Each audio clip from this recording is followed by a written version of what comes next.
இந்த வீடியோவில் நம்ம Realme Buds Wireless 2 டிவைஸோட sensor plus ANC mic resoldering பண்ணுறது எப்படின்றத பார்க்க போகிறோம்.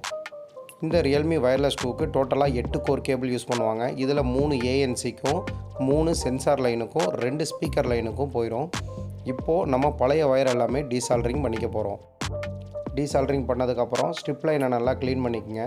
இதில் இப்போது டோட்டலாக 6 லைன் இருக்குது. இதில் 3 லைன் வந்து சென்சார் லைன், 3 லைன் வந்து ANC லைன்.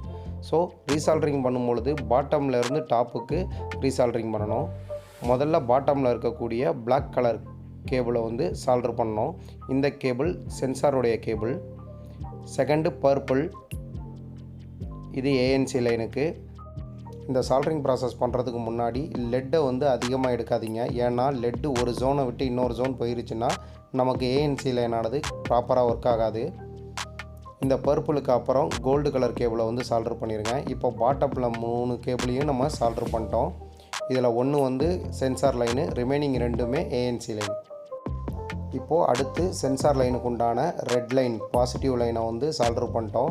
இதுக்கு அடுத்து gold plus blue combination cable, இதுவும் சென்சார் லைன் தான் சால்டர் பண்ணுறோம்.